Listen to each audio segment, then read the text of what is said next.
9, 8, 7, 6, 5, 4, 3, 2, 1.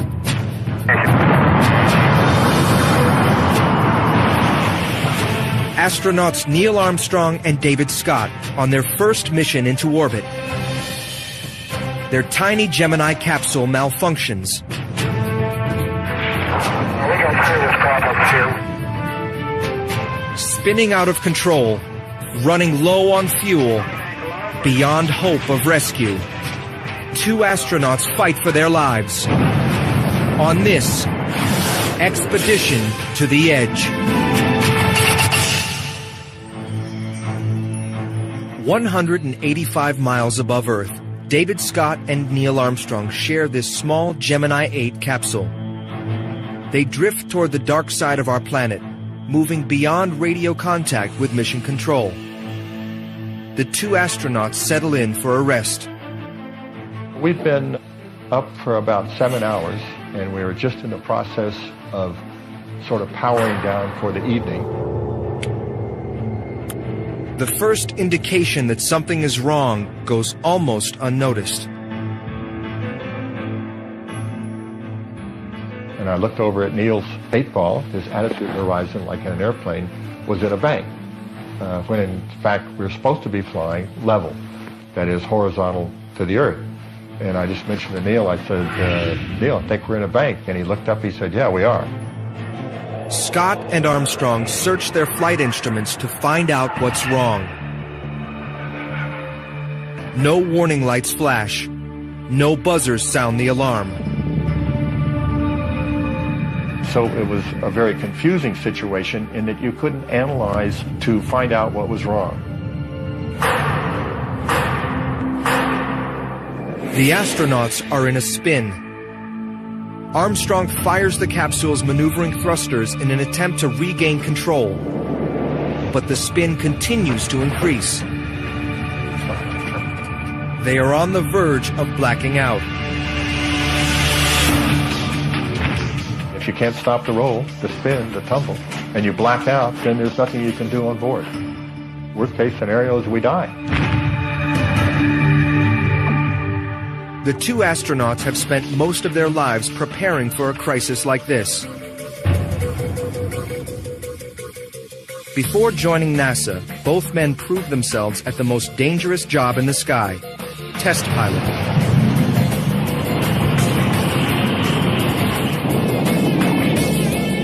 I'd lost friends in airplanes before. It certainly gives you pause. It's a very sad thing, but challenge is worth the risk.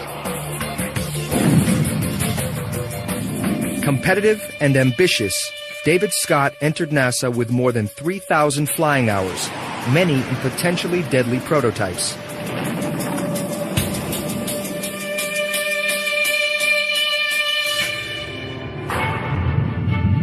Introverted and modest, Neil Armstrong flew the X-15 rocket plane to a supersonic speed of Mach 5.74, almost 4,000 miles per hour.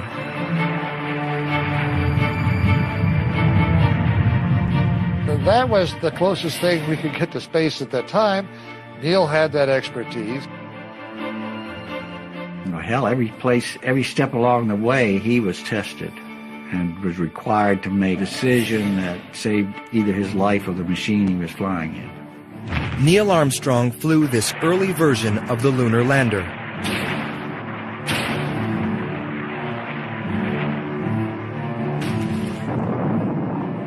Something else, isn't it? How much time did he have to make his mind up there? That was nanoseconds. A few nanoseconds later, he's a dead cookie.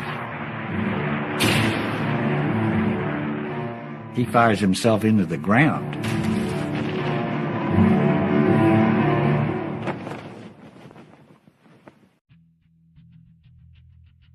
In the fall of 1965, Neil Armstrong is named command pilot of a groundbreaking mission called Gemini 8. Armstrong and fellow pilot David Scott will attempt the first ever rendezvous and docking in orbit. If all goes well, their Gemini capsule will link up with a converted spy satellite called an Agena. The unmanned Agena was selected because it has a thruster system that can be controlled from the ground or another spacecraft. But the Agena has a troubled history at NASA, marked by malfunctions and failure. On October 25, 1965, an Agena was launched as the target for Gemini 6. But soon after liftoff, the Agena stopped transmitting data.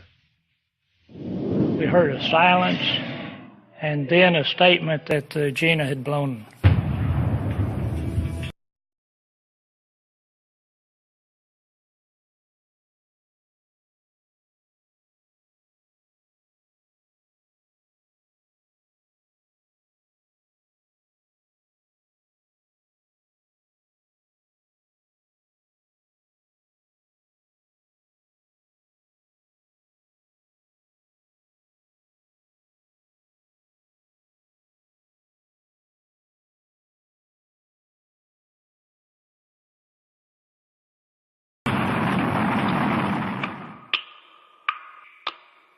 Both Gemini and Agena are such complex vehicles that a failure in at least one of the onboard systems is considered probable.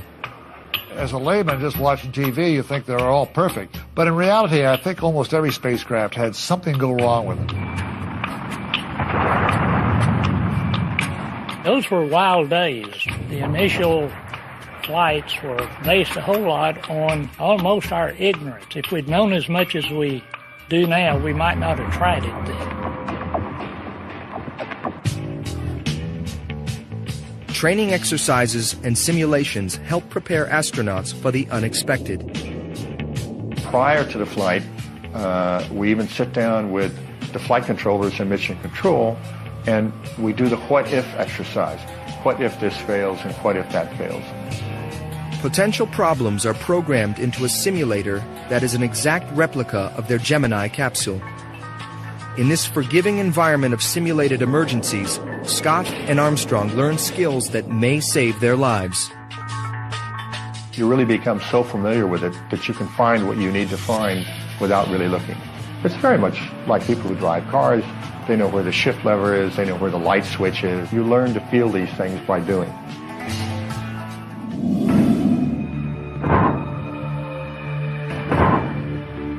On March 16, 1966, the training is over.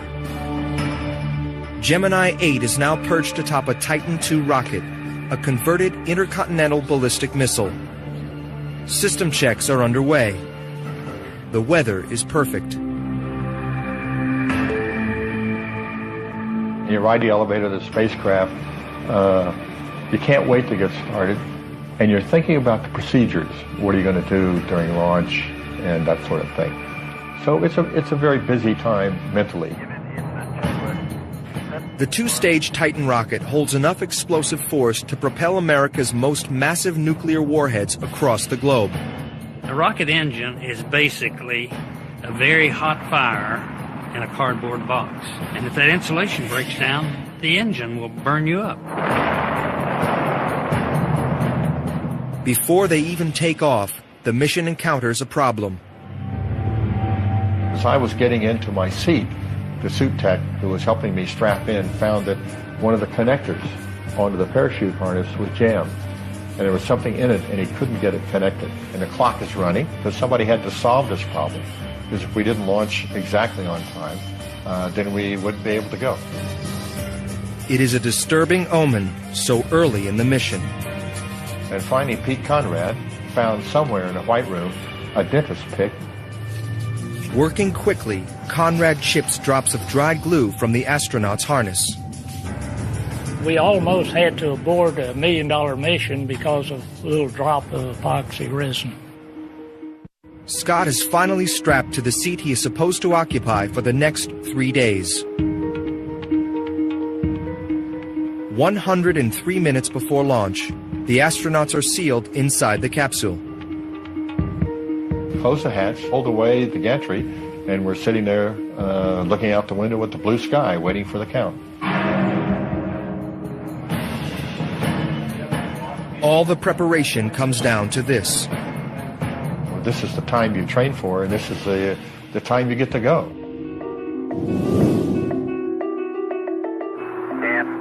9, 8, 7, 6, 5, 4, 3, 2, 1.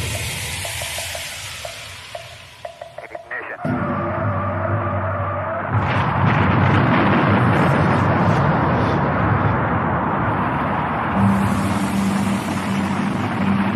Liftoff.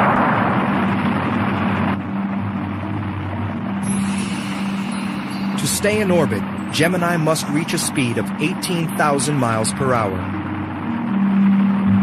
The astronauts have less than 8 minutes to attain it or fall back to Earth. It does start out slow, but very high build-up to about 7.5 Gs, pushing, and it was a great feeling, but a lot of thrust.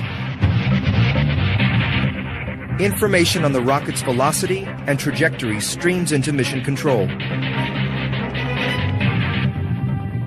Everything was looking perfect. All the buttons were in the right place and all the signals were in the right place. Mark, 1 plus 40, you're looking good, 8. The first stage of the Titan rocket burns for the initial 2 minutes and 44 seconds of flight.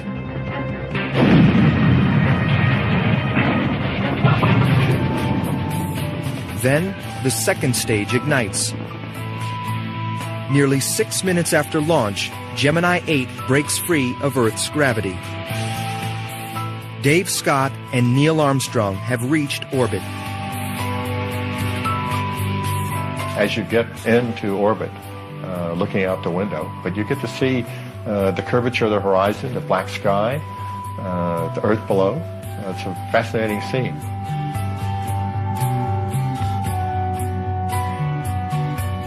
Keeping to a strict timetable, Scott and Armstrong focus on the difficult task of maneuvering toward the Agena. The astronauts are hurtling around the Earth at 18,000 miles an hour. But within the tiny Gemini capsule, there is no sense of motion. The downward pull of Earth's gravity and the capsule's forward speed are in balance. All systems are in the green. Every gauge reads normal. There are no hints that the Gemini capsule is heading toward disaster.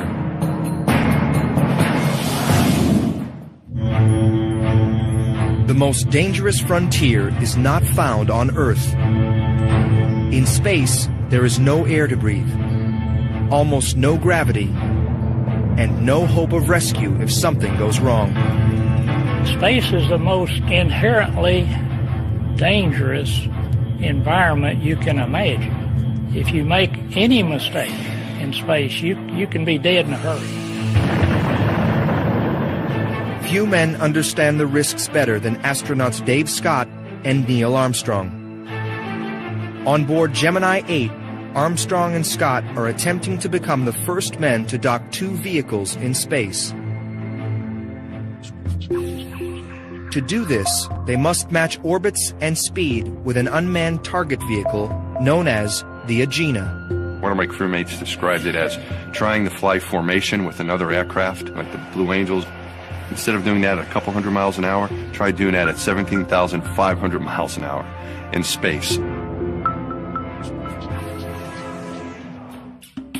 Dave Scott calculates the delicate maneuvers needed to bring the 2 spacecraft together. Commander and pilot Neil Armstrong steers the capsule through space.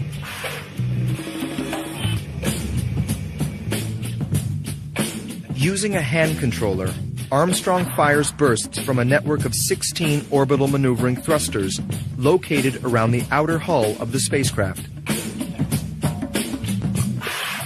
Neil had a very good touch on the controls of the spacecraft. He had a feel for where the spacecraft was and how to get it where he wanted it. It takes more than 3 orbits around Earth for Armstrong and Scott to catch up with the Agena.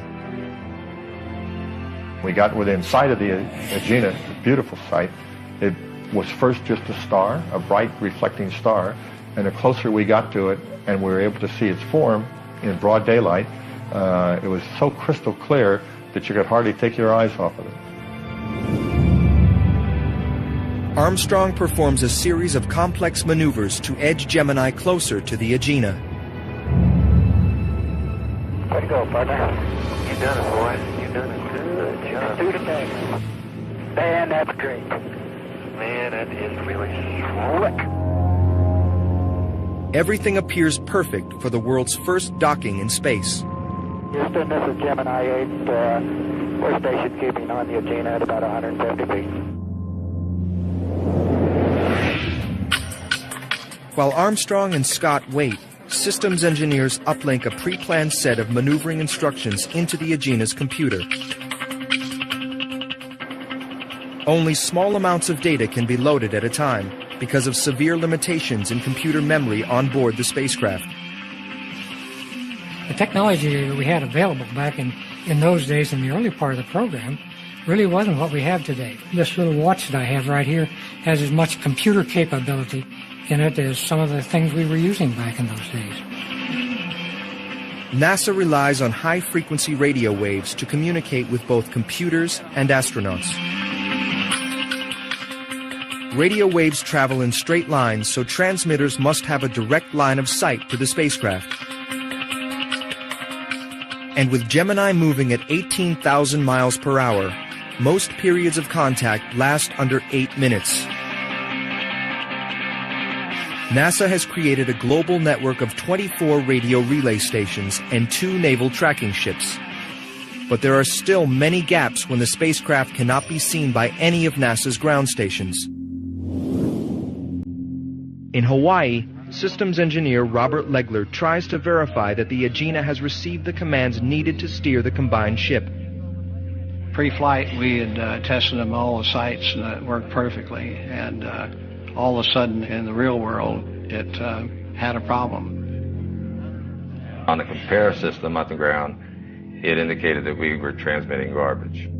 It could be weather conditions affecting the radio signals, or a serious problem with the Agena's computer. In the real world, you don't always get solid telemetry. You get a hit there, and we felt that the first command load got in all right. It's just that we couldn't prove it. Scientists at NASA debate the implications for 15 minutes. Finally, they decide to proceed with the docking. Okay, Gemini 8, we have cams solid. You're looking good on the ground. Go ahead and dock.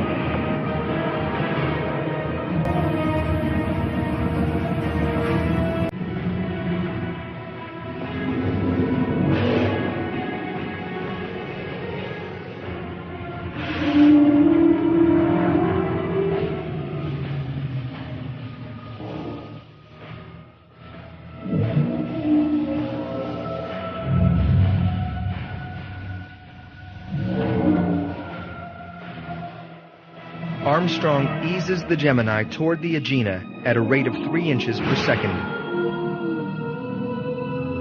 If you come in too slow, you won't have a successful docking. If you come in too fast, you're liable to do some damage or just bang off of the thing. That's where the human element comes in, being able to be really precise at those critical moments.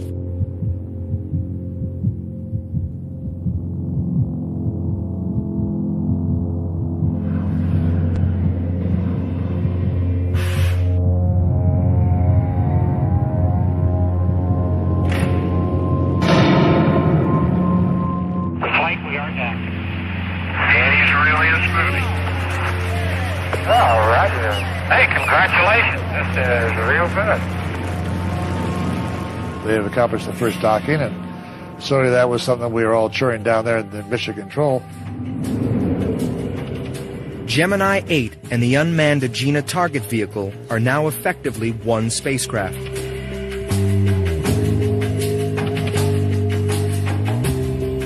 In Houston, the celebration is overshadowed by lingering doubts about the uplink to the Agena.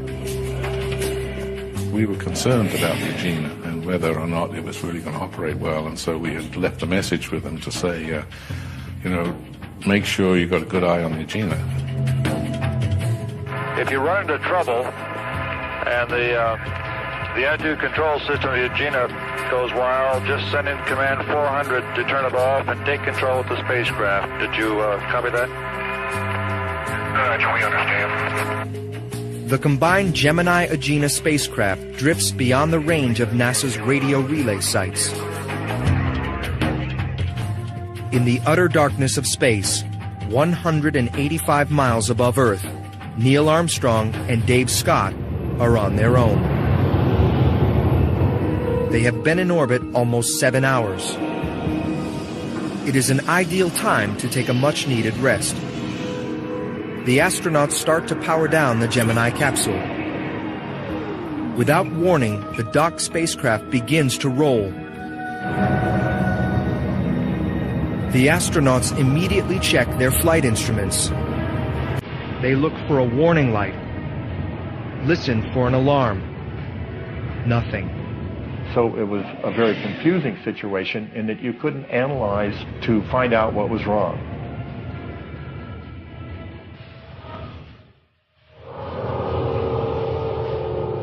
Since all external forces were in balance before the spin began, the astronauts know that the problem is located on either the Gemini or Agena. At least one of their thrusters must be misfiring, but which is it, and how can it be stopped?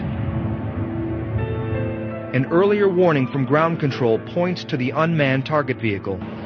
Dave Scott powers down the Agena. Neil Armstrong fires thrusters on the Gemini spacecraft to counteract the spin.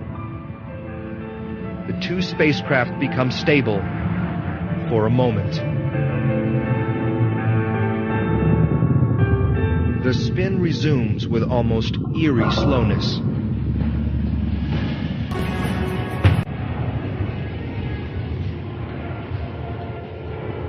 With no help from the ground and no clue what has gone wrong, the astronauts fight for control of the spacecraft their lives depend on.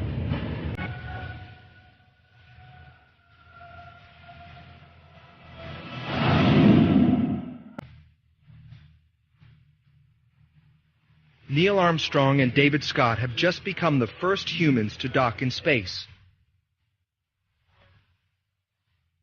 Suddenly, their docked spacecraft begins to roll. The astronauts believe they know where the problem is located. Just before we went off the range, one of the last transmissions from Mission Control in Houston was, we think we have a problem with the Agena. If it goes wild, shut it down. Shut it down. Shut it down. Dave Scott powers down the Agena, but the spin continues. Neil said to me, he said, I thought you turned the Agena off. I said, I did. We'll turn it back on.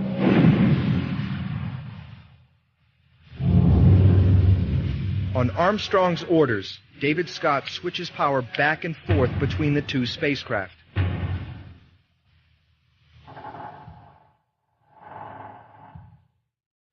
In order to keep the vehicles from sort of fighting each other, you turn one system off. And I would send signals through the connector, through the docking connectors, through the Agena, to actually tell it what to do in its control system. The Agena seems to be responding normally. But the problem is getting worse. They are now simultaneously spinning and tumbling, a chaotic whirlwind of motion that even Neil Armstrong can't control. Every once in a while, Neil could slow it a little bit because the controls would respond, and then it would start up again. It got to be faster and faster. The astronauts battle waves of dizziness, but their biggest concern is for their spacecraft. We were getting concerned about the connection between the two vehicles, the docking collar, and could it take the stress of this tumble?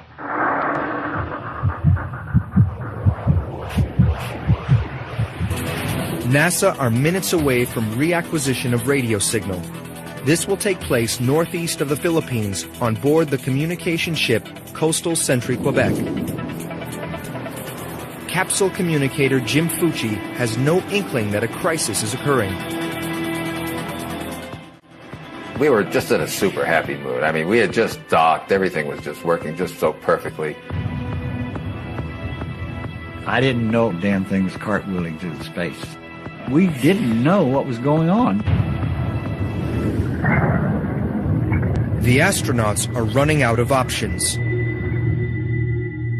Dave Scott cannot identify a problem on the Agena, and Neil Armstrong is finding it increasingly difficult to control the spin. He was sort of fighting the system with a hand controller, and he looked over at me, he said, "You try it." I said, "Fine, I'll try it." And that didn't do any good either. The astronauts make a desperate decision. We thought, the Agena has this problem. There's something wrong with its control system. Let's get off of the Agena and we'll be okay. Neil said, I think we better undock. Undocking during the violent tumble could cause a collision between the two craft. We had the concern of recontact if we came off, but we knew we had to get off. He said, I will try to slow it down with the Gemini patrol, and he said, I'll let you know when it's slow, undock. On the dark side of the Earth, there are no visual cues to help Armstrong in his battle for control. He is flying on instruments and instinct. You couldn't see the horizon, so you couldn't really tell where you were.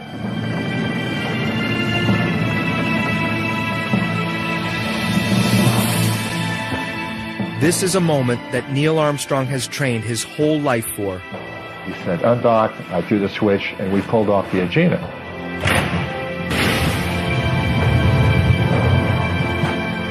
The separation is clean. It appears they have made the right decision. Scott and Armstrong could not have been more wrong.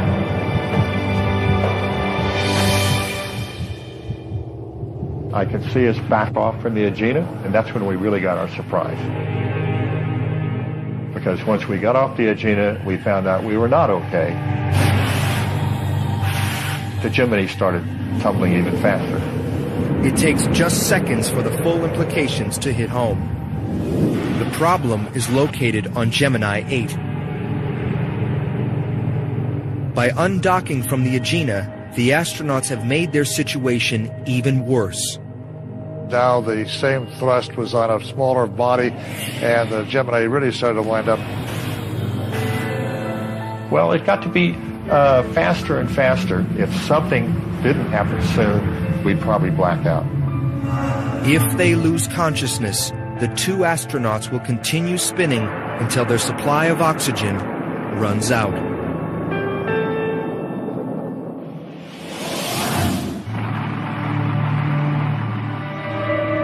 Space is the most inherently dangerous environment you can imagine. Let's get off of the Agena and we'll be okay. No matter how good you are, you can make dumb mistakes. If something didn't happen soon, we'd probably black out. There's no air up to slow the damn thing down.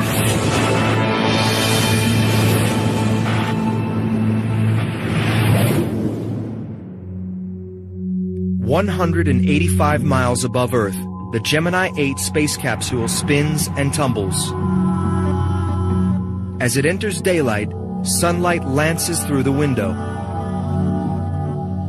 It was like a very high-speed spin. And as we were going around, now in daylight, the horizon would show the sun flashing through the window, almost like a strobe light. It flash, flash, flash. So it was a pretty uncomfortable situation. Neil Armstrong and David Scott are spinning at 1 revolution per second. If not for the straps holding them in their seats, the astronauts would be pinned against the inside of the capsule. They are being subjected to a centripetal force of at least 3.5 Gs, or 3.5 times the force of gravity. Basically, right now you have one gravity force that your heart is pumping against to get the blood to the brain. No problem. But when you start adding G-forces on top of that, 2, 3, 4 Gs. 4 Gs is about the max most people can endure, and they begin to pass out. Under a force of 3.5 Gs, every pound is more than tripled. David Scott's body now weighs over 600 pounds. Muscles and organs feel the strain. Even a simple act like reaching out to press a button requires intense effort. When you get up about 3.5, 4 Gs, it makes it very difficult to move your arms. And once you get above that, it's almost impossible to have purposeful movement. The physical stress is amplified by the spin's impact on coordination and eyesight. It was a sort of a loss of vision, compression of your peripheral vision to where you had a tunnel vision. You could only see down the pipe. As test pilots, Neil Armstrong and David Scott learned how to withstand extreme G-forces.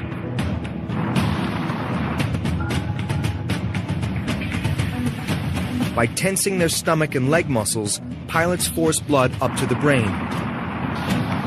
This technique can delay a blackout, but Scott knows they can't hold out much longer. If you can't stop the roll, the spin, the tumble, and you black out, then there's nothing you can do on board. Worst case scenario is we die. At Mission Control, capsule communicator Jim Lovell has no way of knowing that one of his worst fears is now being realized. One of the fears that we've always had in our space operations, especially with small vehicles, is that if the thruster kept firing, you go around faster and faster and faster and faster because it'd be up to the summit. Unless an opposite engine fires to stop the motion, you'll continue the motion as long as it goes.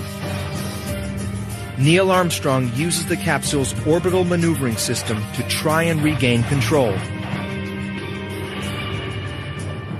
But the system is compromised. One of its 16 thrusters has gone wild. Armstrong's fight for stability is a losing battle.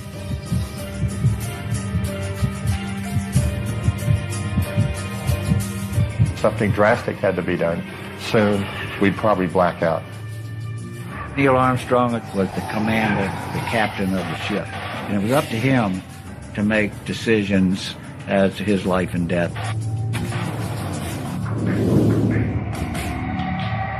In desperation, Armstrong decides to power up an array of thrusters that are critical for a safe return to Earth, the Re-Entry Control System, or RCS. Using them now could save their lives or strand them in space. To use the re-entry system was to commit your last remaining capability to get back to Earth. The 16 re-entry thrusters are normally fired by a computer program during the spacecraft's fiery descent into the atmosphere.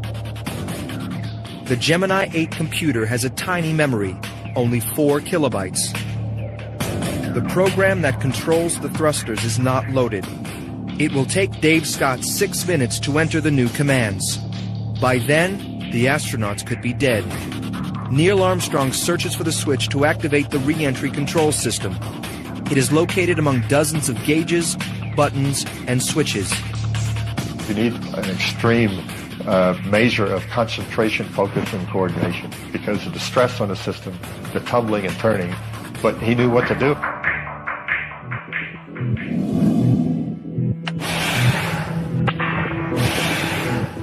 Without the computer program, the thrusters go wild. The worst possible situation when trying to save fuel for re-entry. 7 hours and 17 minutes after liftoff, the communication ship Coastal Sentry Quebec reacquires signal from Gemini 8. The data that streams down from space is not what they are expecting. As soon as we acquired the spacecraft, my console indicated that the Gemini had undocked from the Agena. We had all felt that something had gone wrong. We could see that they were really rolling. Our meters of pitch, yaw, and roll were just going wild. They were going all over the place. Jim Fucci tries to calm the anxiety rising around him. I just said, look, all right, settle down. Let's analyze the data. I'm going to call the crew. Gemini 8, CSQ.com, contact body rate. We got serious problems here with the tumbling end over end, and we're disengaged from the Agena.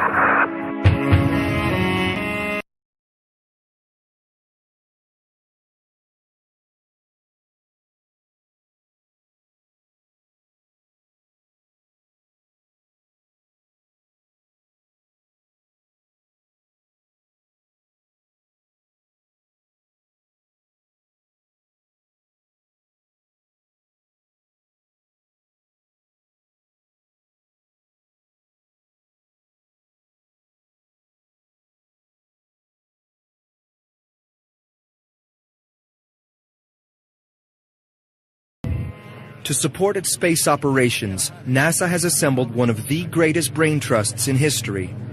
But the spinning antenna on the Gemini capsule turns them into spectators. As we were tumbling, spinning, even over the tracking ships, there was no data going down because of our spin.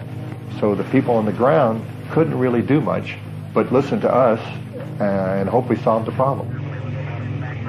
Armstrong disengages the computer from the re-entry control system, momentarily silencing the thrusters. He switches the re-entry system to manual control, known as RCS Direct. Now, using his hand controller, Armstrong can finally bring his flying skills to bear. With painstaking care, he fires the re-entry thrusters in the opposite direction to the life-threatening spin. Then, he concentrates on correcting the tumble. Regaining control of the spacecraft slowly in RCS Direct.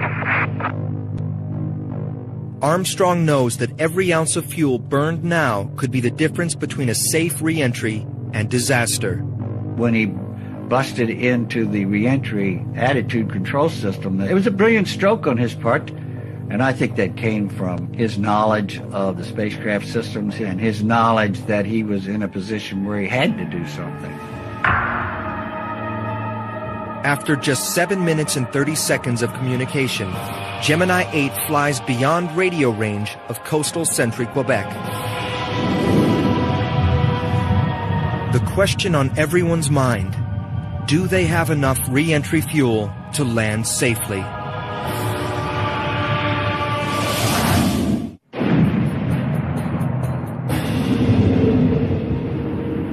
Astronauts Neil Armstrong and David Scott are trapped in a space mission gone dangerously wrong. In orbit, 185 miles above Earth, Neil Armstrong has finally gained control of Gemini 8. In the process, he has burned 70% of the fuel in Gemini's re-entry control system, or RCS. We knew we had to bring them down because they had started to use a re-entry control system, and if they had no fuel there, they couldn't get back. When it is time for Gemini 8 to return to Earth, 4 powerful retro rockets will fire to slow the craft down. As the capsule drops into the atmosphere, a computer program will fire the RCS thrusters to keep the spacecraft on course. If fuel runs out in the RCS system, their entry angle could become too steep, causing the capsule to burn up. Slide rules work overtime as mission specialists analyze how to bring the astronauts home. The scheduled recovery zone in the Atlantic will take Gemini hours to reach.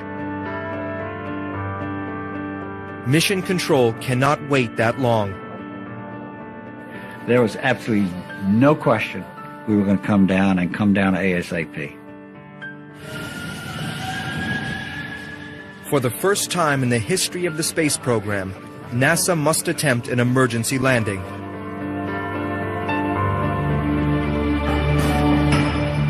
The destroyer USS Leonard Mason heads at full speed toward the projected landing zone.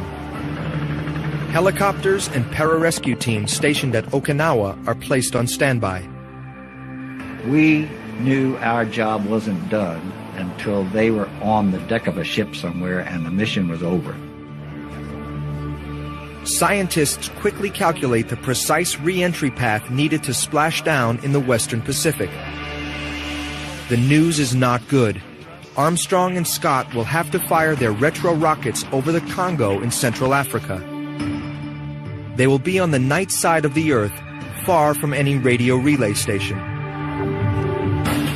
It was a little scary to sort of think in terms of firing the retro rockets when we wouldn't see them. But we really didn't have much choice. The astronauts have 1 hour to prepare for the retro fire. Precise coordinates and duration for the retro rocket fire must be entered in Gemini's computer. Each moment in communication with Mission Control is critical. All this data had to be uplinked correctly, otherwise they would land God knows where. On board the communication ship Coastal Century, Quebec, Jim Fucci quickly reads out strings of 7-digit numbers, the coordinates for the re-entry firing sequence. You have to write it down, you have to put it in the computer, and then you have to sort of download to a tracking site to verify you have the right numbers. This is the first time in history that an onboard computer is being used to coordinate a re-entry. There is only a 2-degree difference between the correct re-entry path and one that ends in fiery death. Mission control will be out of radio contact and helpless to assist the astronauts if the computer does not fire the rockets as planned. There's not another chance to go around. You have to hit it when you hit it. With the coordinates entered, the team on the ground can only wait and hope. Armstrong and Scott prepare themselves for a moment of truth. 30 seconds from retrofire. Dave Scott triggers a series of small explosive bolts spaced around the hull. Gemini breaks apart, revealing 4 powerful retro rockets that will catapult them from orbit. The computer begins the countdown that will determine their fate. The retro rockets ignite. A 24-second burst cuts their speed. The Gemini capsule plummets toward Earth.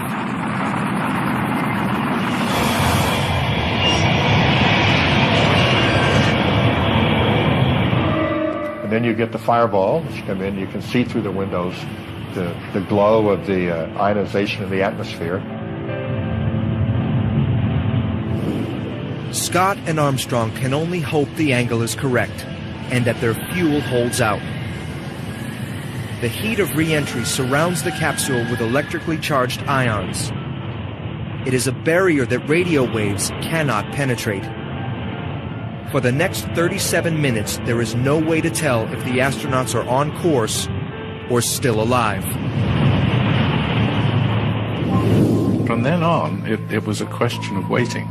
Now, that's probably the most difficult thing of all. We had to sit there and wait if everything was going to be okay.